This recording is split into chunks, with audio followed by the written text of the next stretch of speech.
श्री विष्णु महापुराण की जय, भगवान वासुदेव की जय, श्री हरि की जय।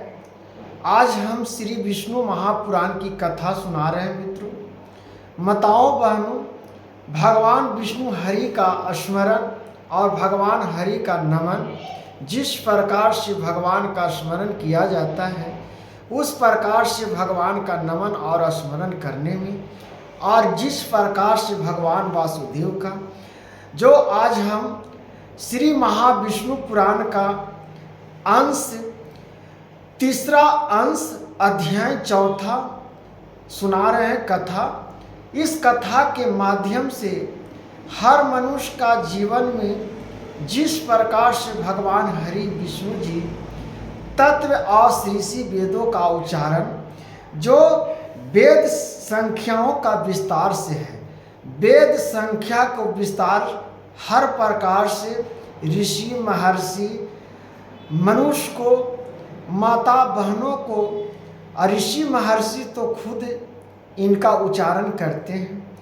इसलिए इस वेद का महाविष्णु पुराण कथा को चौथे अंश तीसरा अध्याय का जिस प्रकार से भगवान विष्णु व हरि का स्मरण लिखा हुआ है कि चौथे अध्याय में अंश 3 में क्या है, इस सब का जब उच्चारण होता है तब समझ में आता है कि वेदों की संख्याओं का विस्तार किस प्रकार से भगवान किए हैं, किस प्रकार से उसमें लिखा गया है। तब श्री पराशर जी बोलते हैं, श्री पराशर जी बोले, सृष्टि आदि में ईश्वर से अभिभूत वेद शास्त्र युक्त आदि 4 वेदों से युक्त और 4 वेदों से युक्त है। आप कलयुग सतयुग द्वापर जिस 4 वेदों से ही तत्वों को आज पृथ्वी लोकों पर हम लोग चल रहे हैं। 4 वेदों का उच्चारण से ही हम लोग आज जीवन में आगे बढ़ने का तत्पर है। उसी कर्म से हम लोग चलते हैं। जो वेदों में 4 वेदों से युक्त और एक लक्ष्य मन वाला तथा उसी से समस्त कामनाओं को देने वाले अग्निहोत्री 10 प्रकार के यज्ञों का प्रचार हुआ है। जो जग हम लोग कराते हैं, महाजग, बहुत भारी जग करते हैं, कथाएं सुनते हैं। ये 4 वेदों से हम लोग कथा नए नए प्रकार से कहते हैं। श्री राम कथा, श्री विष्णु महाकथा, श्री भागवत कथा, श्री भागवत गीता ज्ञान सागर कथा, हर प्रकार से वेदों का उच्चारण करते हुए सागर ज्ञानों का उच्चारण और कथा नए नए प्रकार से हम लोग सत वचन को कहते हैं और लोगों को सुनाते हैं। इससे हमारे सृष्टि में जो अंधकार फैल रही है वो अंधकार न होकर उजाला का जैसे सूर्य प्रकाश फैलाते हैं, उसी प्रकार से भगवान हम लोगों को जीवन में सूर्य की प्रकाश की आराधना हम लोगों को जीवन में दिए हैं। तो इस प्रकार से जब हम लोग भगवान के अंश हैं, भगवान का पुत्र हैं, तो वेदों को नाम भी हम लोगों को जीवन में अवश्य जाननी चाहिए। ध्यान पूर्वक सुनिए मित्रों, उस प्रकार से ज्ञान आपको संपूर्ण प्राप्त हो जाएगा। तदंतर 28वें द्वापर युग में मेरे पुत्र कृष्ण द्रौपद ने इस चतुर्पादुक एक ही वेदों के 4 भाग किए थे। परम बुद्धिमान वेद व्यास ने उनका जिस प्रकार विभाग किया है, ठीक उसी प्रकार अन्य वेदों ने तथा मैंने भी पहले किया था। अतः हे दिवंसमस, चतुर्युग में इनकी संख्या भेदों से वेदों का पाठ होता है। ऐसा जानो, चतुर्युग में जैसे संख्य भेदों का पाठ होता है वैसे जानो। भगवान कृष्ण त्रेपान को तू छसम नारायण ही समझो। भगवान कृष्ण को तत्पत ही नारायण ही समझो। क्योंकि हे मैत्र, संसार में नारायण के अतिरिक्त और कौन महाभारत रचयिता हो सकता है। हे मित्र, जिस प्रकार से भगवान श्री महाविष्णु पुराणों में लिखा गया है, हे मैत्र, द्वापर युग में मेरे पुत्र महात्मा कृष्ण त्रैपान ने जिस प्रकार वेदों का विवाह किया था वह यथा सुनो। जब ब्रह्मा जी की प्रेरणा से व्यास जी ने वेदों का विवाह करने का कर्म किया तो उन्होंने वेद का अत्यंत अध्ययन करने में समर्थ चार ऋषियों को विषय बनाया। उनमें से उन महामुनि पैलक को ऋषि वेद, वैश्वानों को जदु वेद और निमित्त को समवेद पढ़ाया था। उन मतिम व्यास जी का सुमंतु नाम शिष्य अर्थवेद का ज्ञाता हुआ। इनके सिवा सुत जाति महाबुद्धिमान रोमंस को महामुनि व्यास जी ने अपने इतिहास और पुराणे को विद्यार्थी रूप से ग्रहण किया। पूर्व काल में जदु वेद एक ही तथा उसके उन्होंने चार विभाग किया, अतः उसमें चतुर हो यात्री के प्रतीत हुआ और इस चतुर्वोत्र विद्या से उन्होंने ज्ञान अनुष्ठान की।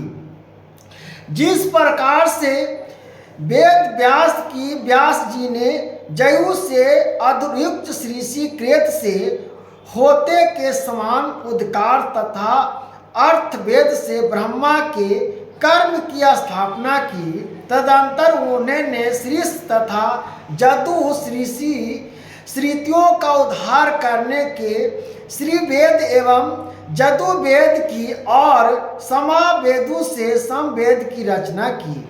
हे मैत्र, अर्थवेद के द्वारा भगवान व्यास जी ने संपूर्ण राजाओं कर्मों और ब्रह्मा तत्व की यथा व्यर्थ की। इस प्रकार व्यास जी ने वेद एवं वृक्ष के चार विभागों कर दिया। फिर विभाग हुए उन चारों से वेद रूपी वृक्ष को वन उत्पन्न हुआ।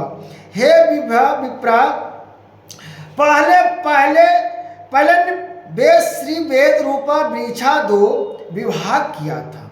जिस प्रकार से श्रम वेद को वेद इस प्रकार से विभाग किया और दोनों संख्याओं का अपने शिष्य इंद्र, प्रजामिति और बाष्कलमों को पढ़ाया।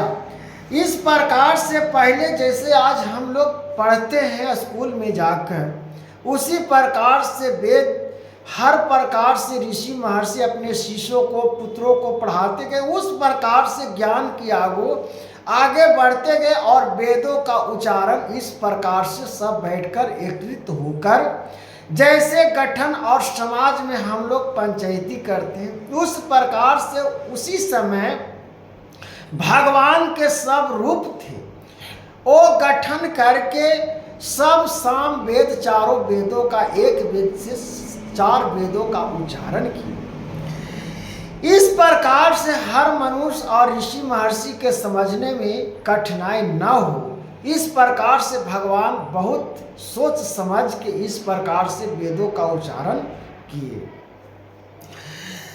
शंखों अपने शिष्य इंद्र, प्रमिति और बाष्कलों को पढ़ाया। फिर बाष्कलों भी अपनी शंख के चार भाग किया और उन्हें बोध आदि अपने शिष्य को दिया। हे मुने, बालसिक संख्या के उन्हें चारों और प्रति संख्याओं का उनके शिष्य बोध, अग्नि, बाढ़, जगवाल और प्राग्रह ने ग्रहण किया।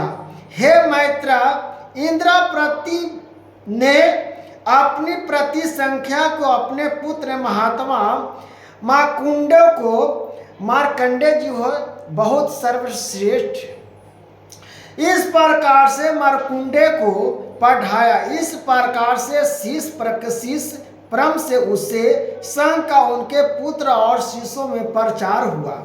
जिस प्रकार से हम किसी चीज का खाने और पीने का प्रचार करते हैं, उसी प्रकार से भगवान उस समय सब अपने शिष्यों को हर रूपों से प्रचार और अज्ञात किए थे और समझाए थे।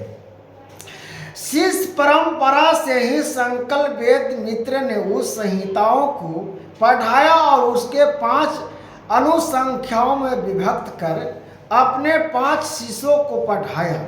अपने शिष्य को पढ़ाते हुए कोई शिष्य अज्ञानी और कोई बहुत ज्ञानी हो जाता है।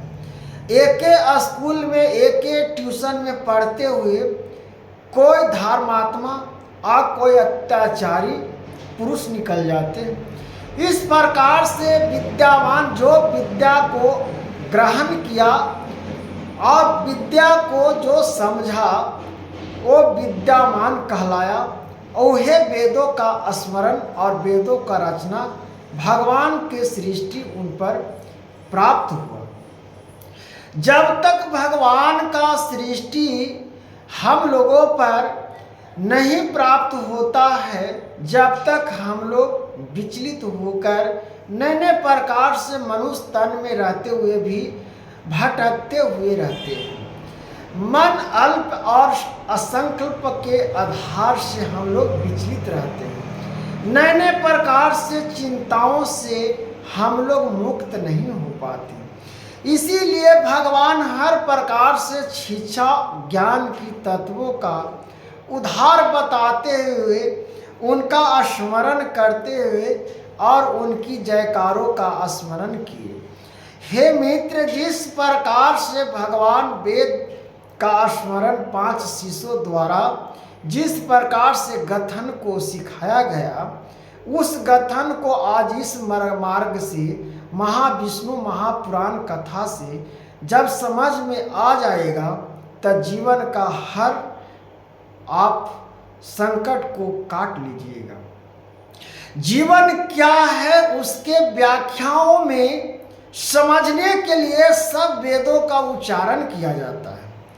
जब तक हम वेदों का उच्चारण और संस्कृति का परिभाषा को हम नहीं समझेंगे, जैसे हम सनातन और जिस प्रकार से कर्तव्य को पालन और आधारों को माध्यम से नहीं चलते हैं, और संसार में क्या मनुष्य क्या पशु जिस प्रकार से आधन और माध्यम को बताया गया है। मित्र, इस प्रकार से उससे जो 5 शिष्य थे उनके नाम सुनो। 5 शिष्यों को भी नाम आपको बताता हूं जो भगवान आपको इस प्रकार से, हे मैत्र, वे मृदुगल, गुमख, वास्तव और शालीन तथा 5वें महामित्र शरीर थे। हे मुनि, सत्यम उनके एक दूसरे शिष्य शक्यपूर्ण ने 3 वेद संहितों की तथा चौथे एक निरुद्ध ग्रंथ की रचना की। उन संहितों का अध्ययन करने वाले उनके शिष्य महामुनि कौचक, वैतालिक और बालक थे तथा निरुक्ता का अध्ययन करने वाले एक चौथे शिष्य वेदागों के पराक्रमी निरुक्ताकार हुआ। इस प्रकार वेद रूप वृक्ष की प्रतिसंख्याओं से अनुष्ठान किया। अनुसंख्या की उत्पत्ति हुई है। दिवमतम बालक संकल ने और भी 3 संहिताओं की रचना की। उनके उन संहिताओं को पढ़ने वाले शिष्य कलाध्यानी गर्व तथा कथाओं से इस प्रकार जिन्होंने संहिताओं की रचना की वे बरावृक्ष कहलाए हैं। हे महामुनि, इस प्रकार से महामुनि श्रेष्ठ कहाँ हैं? जिस प्रकार से वेदों का तत्व ज्ञान बोले भगवान, ऐसा सब परिणाम अत्यंत निरंतर उन्हें कष्ट देने की क्या आवश्यकता है? मैं अकेला ही इस प्रक्त अनुष्ठान करूंगा। इसे गुरु मैसरा जी क्रोधित होकर महामुनि ज्ञाता से वह कहा, और ब्रह्मा का अपमान करने वाले तूने मुझको जो कुछ पढ़ा है वह सब त्याग दे। अगर जो महापुरुष अज्ञानी होकर और अपमान अपने गुरु का ही करे, वो शिष्य कैसा, वो शिष्य पे तो महामूर्ख है।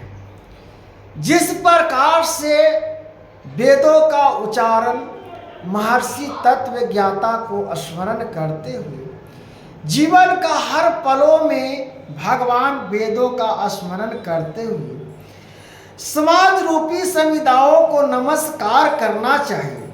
भगवान जो समाज कल्याण के लिए है, जो मनुष्य ज्ञान रूपी है, जो उनको नमस्कार करनी चाहिए और प्रणाम करनी चाहिए। ऋषि महात्मा ऋषि गण को नमन करने से मेरे कुल और बचते हैं। जो मेरा ज्ञाता और स्मरण का जिस भावनाओं से उत्पन्न और पीड़ित होती है, उस भावनाओं को रचनाओं में उल्लेखों और व्याख्याओं को शब्दों में उच्चारण का महत्व क्या होगा। जिस प्रकार से मित्रों कहा गया है कि आकर्षण माला से नहीं होता। माला में क्या लिखा हुआ है?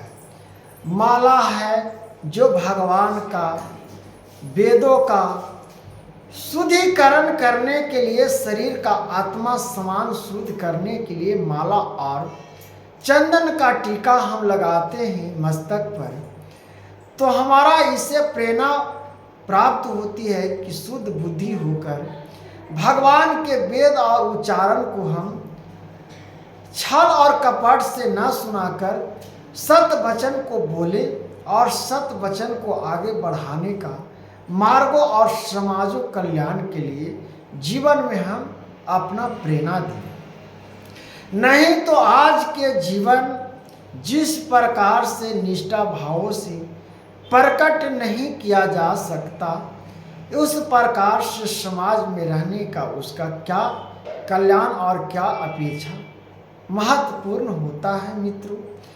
तो भगवान जिस प्रकार से वेदों का रचना और वेदों का स्मरण ऋषि और महर्षि गण के द्वारा इस प्रकार से भगवान हरि विष्णु जिस तत्वों से कहे गए हैं, तब मित्रों ही जो अपनी किरणों चंद्रमा को पोषित करते हुए भगवान स्पष्ट करते हैं कि अपना मुख की चंद्रमा की तरफ फैलानी है।